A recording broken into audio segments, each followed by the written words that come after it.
Bu deməli 1077 sifət Əlixan Musayev. Bu günlərdə güya yasda danışır ki, yasda problem oldu, güya mən neytral qalmışdım.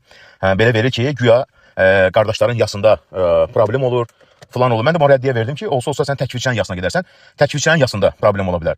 Yəni normal insanların yasında heç zaman problem olmaz. Hətta elə yas məclislər olub ki, yas olub ki, cənazəsini qılmışıq. Məsələn, hətta mənhəci sağlam olmayan insan belə olub. Heç zaman yas mərasimində kimsə problem yaratmaz. Dünyasını dəyişib, Allah günahlarını bağışlasın. Allah dərgahındadır. Bu dəccal, yalancı indi səs buraxır ki, güya mən rəddiyə verib, bu deyir Rüfət qardaşın yası olub. Gör bu insan nə qədər rəzildir. Ona görə qardaşlar bunu, yəni yaxınlarınız dünyası dəyişəndə yasa buraxmayın.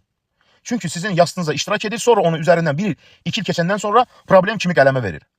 Mən demək istəyirəm ki, bu gör nə qədər rəzil yalancıdır ki, ona görə mən buna dəccal adını elə belə demirəm ki, dəccal kimə deyil, çox yalan danışana. Yəni o qədər yalan öyrəşib ki, nəfəsi yalandır. Birinci, Rüfət qardaş, bəli, sağlam qardaşdır. Onun cənazə namazı İlahət məscidində qılınmışdı, mən də qılmışam cənazəsində, iştirak eləmişəm.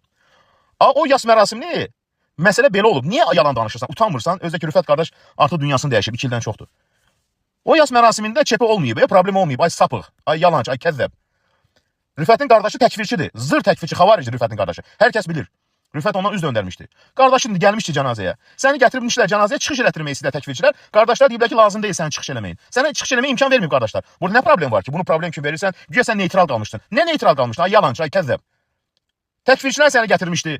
Adını demirəm daha, nəyimə lazımdır adını demirəm. Rüfətin qardaşı təkvirçilər bir dəstə gəlmişdi, səni cənazəyə çıxış elətdirmək istəyirdilər. Sağlam qardaşlar deyiblər ki, ehtiyac yoxdur çıxış eləməyə, özləri dəfn ediblər. Çünki nəyə görə? Rüfət sağlam qardaş idi, bizim dərsimizə gəlirdi.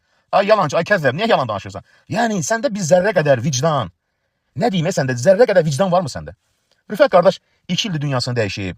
Özdə orada heç neytral qalmamısan, təkvirçilər gətirmişsən, çıxış eləsinlər, yasında şov yaradasan, qardaşlar deyiblər ki, bu təkvirçilər gətirib bunu və Əlixan Musayev təkvirçilərlə oturur və təkvirçilər dəvət edir. Deyirlər ki, şeyx, sənə deyiblər şeyx qabaq açıq danış, qardaşlar deyirlər ki, lazım deyil.